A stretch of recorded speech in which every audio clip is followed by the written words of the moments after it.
going on, guys? Welcome into episode number 22 of the Ask Tony Show. Thank you so much for being here. We got some great questions today, so let's get right into it.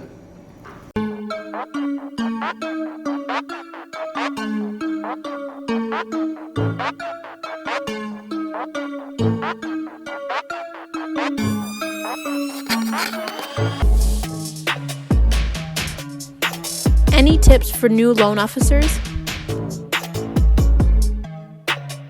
So I am not a loan officer, but I can kind of speak from my own experience being a brand new agent, and I think that the same concept can apply. So I'm going to give you the map of how I was able to go from just being a new kid that nobody cared about, that didn't know anything, to now a top producing agent. So the first thing that I did is I found somebody that was willing to teach me, that was a top producer themselves, and that believed in me. So when you're new, and in this case, if you're a new loan officer, you have to be really careful who you go to work for. Because if the environment that you're in is not conducive to you growing and growing quickly, then it's gonna be really hard for you to make that leap. You're gonna have to do it by yourself. And what I can tell you is that if I were not at the brokerage where I decided to go to, my growth would have been way slower, and I wouldn't have had the learning opportunities that I was able to get. So number one, find somebody, whether it's a broker or a mentor, that believes in you, that is willing to give you opportunities, and that has experience.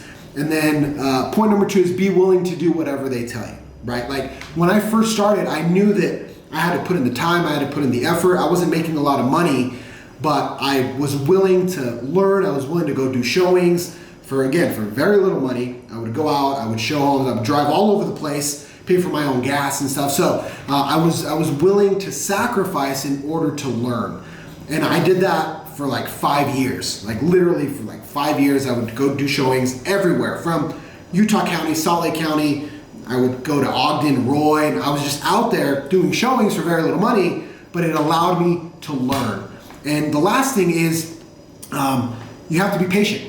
Right? You have to be patient, and once you learn all of the skills that you're going to need, you have to put them out there. So you have to create content, you have to create value, you have to put yourself in a position where people can see you, and they can hear you, and they can feel you, and you can start to build trust that way. So that's kind of the map that I followed. Once I had the experience, I do shows like this, I do radio, I do podcasts, do all sorts of things to get people to see me now that I have the knowledge, so that I can put it at their disposal and actually help them. But it takes a ton of time, it takes a ton of effort and humility to be able to get there. So that would be my map to anybody, whether you're an agent or a loan officer, to get started. Flips or rentals? Flips or rentals really comes down to your own personality. I know people that are very successful doing both.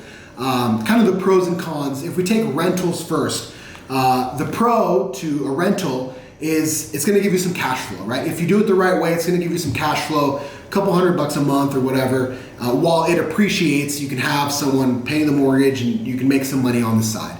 The con is the maintenance. So you might have to fix things, you might have to deal with tenants, where you're going to have to deal with tenants. If you have a bad tenant, if they destroy the house, like there are things that can happen that can put you in a bad position.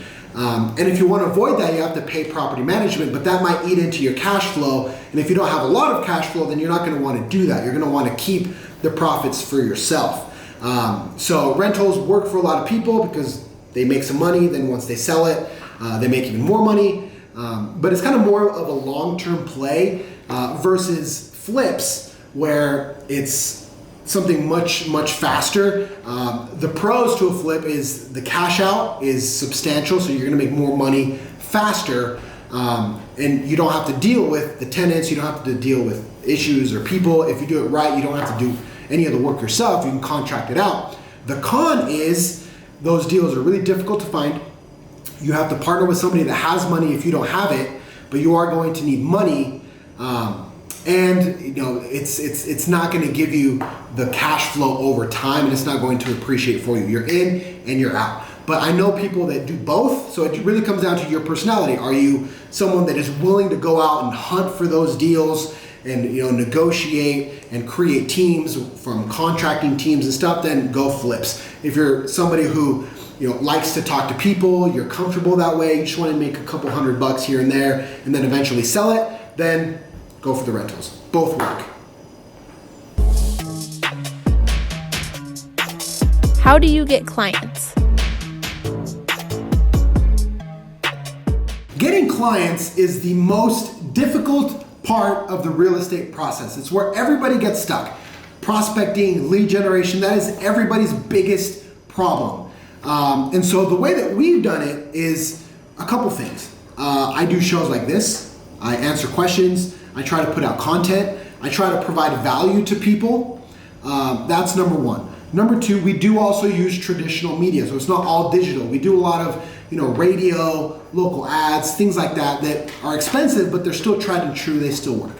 And last of all, when we get a client, we pamper them. We try to really encourage referrals. Actually, something that we're building out right now is a much stronger referral platform to help our past clients keep receiving value post-closing. Little things that we can do for them, from giveaways to e-courses. There's a lot of things that we're doing now to try to keep our past clients in the loop, motivated with additional value, things that they need to know now that they're a homeowner, they want to buy a second home or whatever it is.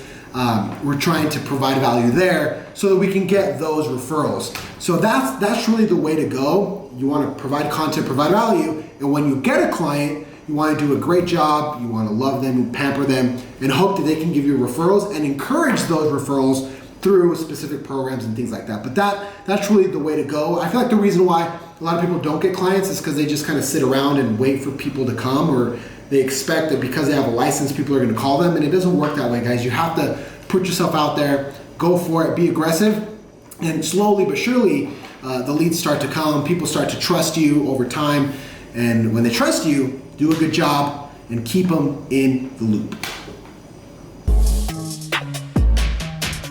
I found a house I love, but they have multiple offers. How can I win? You win by being aggressive.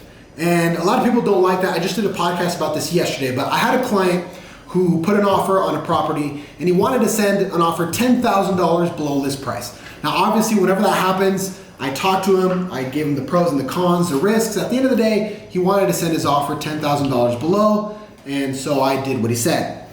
We sent it. The next day, we got confirmation that we didn't win. We lost the contract. Somebody was more aggressive. They won. And so I called the client and let him know that we didn't win, and he was devastated. He was like, oh my gosh, that was the house that I wanted. This sucks. Now I got to go tell my wife that we didn't win.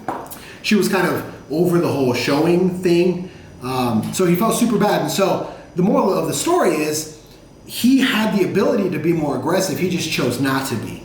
So you have to be aggressive, and you have to have an agent that is smart, not just a yes man, but someone who's actually going to tell you things that you can do. Now, it's never going to be foolproof. You can have the most aggressive offer and you might still lose. But things like higher earnest money, shorter dates, from due diligence to financing and appraisal, things like having a higher down payment, not asking for concessions or closing costs, not asking for a home warranty. There's a lot of things within the REPC itself that you can do to be more aggressive.